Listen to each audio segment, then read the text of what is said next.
है। जैसे दुकानदार सामान बेचकर पैसे कमाता है, यानी कि वो प्रोडक्ट उसका सोर्स ऑफ इनकम है जहां से उसकी वेल्थ जनरेट हो रही है। ऐसे ही अमीर बनने के लिए कुछ टूल्स और रिसोर्सेज हमारे एनवायरनमेंट में मौजूद हैं, जो अगर आपके पास हैं तो वो खुद किसी मैग्नेट की तरह मनी को आपकी तरफ अट्रैक्ट करते हैं। पर ऐसा तभी पॉसिबल है जब आप पहले खुद दूसरों को जरूरत से थोड़ा ज्यादा देना शुरू करो, यानी कि जितना आपको मिला है उससे थोड़ा ज्यादा दूसरों को लौटाओ। जैसे अगर आप किसी दुकान पर सामान खरीदते हो तो हमेशा बार्गेन करने की जरूरत नहीं है, खास तौर पर तब जब वो प्रोडक्ट या फिर सर्विस अपनी वैल्यू को रीच कर रही है। हाँ, लेकिन इसका मतलब ये भी नहीं है कि आप किसी भी चीज को उसकी वैल्यू से ज्यादा पे करो, पर इसका सिंपली मतलब ये है कि आपको कभी भी दूसरों के साथ अनफेयरली डील नहीं करना है। जिसके पास खुद कुछ नहीं है उससे आपको बार्गेन करके कुछ भी नहीं मिलेगा। हाँ, लेकिन अगर आप दूसरों से जितना लेते हो उससे ज्यादा अगर उन्हें देते हो तो ये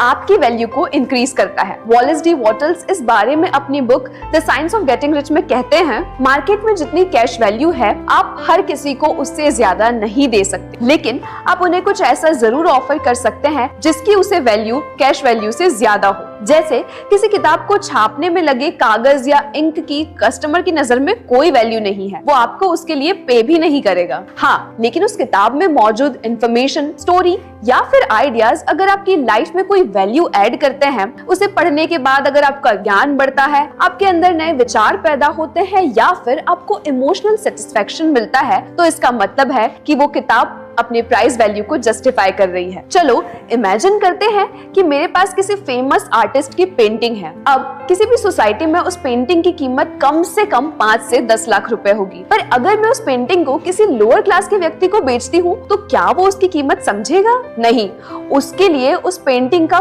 कोई मोल नहीं है। इसकी बजाय अगर मैं उसे 100 रुपए दे देती हूँ तो शायद वो ज्यादा खुश होगा।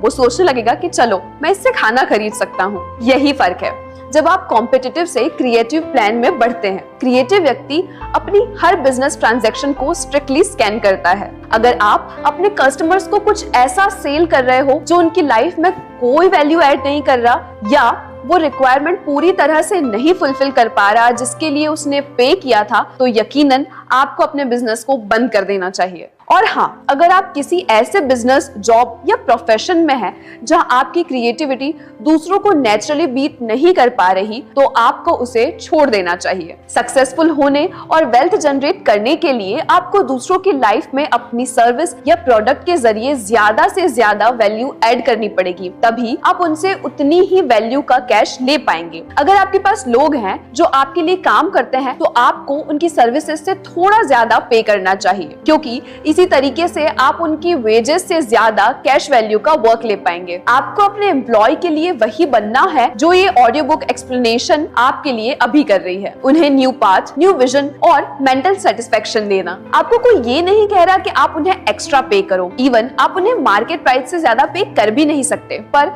Friendly working environment, proper growth opportunity, appreciation और सैलरी ऑन टाइम, ये वो वैल्यूएबल फैक्टर्स हैं जो आपके एम्प्लॉय को आपके लिए और बेहतर ढंग से काम करने के लिए एनकरेज करेंगे। हमेशा याद रहे कि इस वेल्थ क्रिएशन के प्रोसेस में आप सेंटर में हैं। आपका हर डिसीजन इस प्रोसेस को स्लो या फास्ट करेगा और शायद बिगाड़ भी सकता है। अगर आपके बिजनेस में इश्यूज आ रहे हैं, इसका मतलब ये है कि आपके विजन प्रोसेस में कमी है, आप कहीं गलती कर रहे हैं। पर ज्यादातर लोग इस बात को समझने की बजाय इसका गुस्सा अपने एम्प्लॉयज पर निकालते हैं।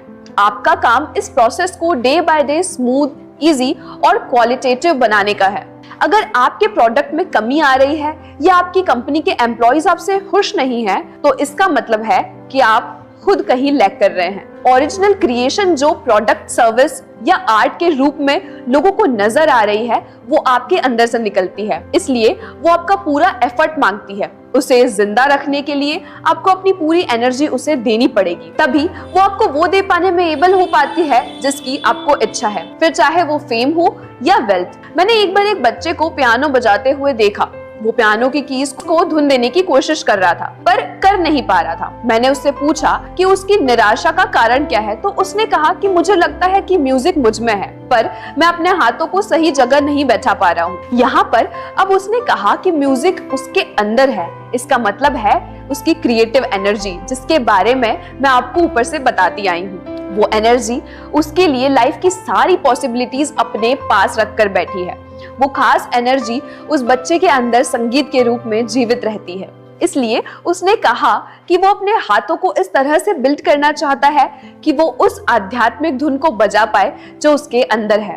वो पिक्चर पेंट कर पाए जिसे अब तक सिर्फ उसकी अंतरात्मा ने देखा है। इसका मतलब है कि हम सभी के अंदर वो एनर्जी किसी ना किसी रूप में है। हमें सिर्फ उस बच्चे की तरह उसे कल्टीवेट। अगर तुम लोग नए हो तो सब्सक्राइब करो, वो जो लाल वाला बटन है उसके साथ स्कैम करो या फिर महफिल जमाओ, मुझे नहीं पता, बस क्लिक हो जाना चाहिए। अब मैं भी जा रहा हूं, मुझे पार्क में स्टंट्स मारने जाना है।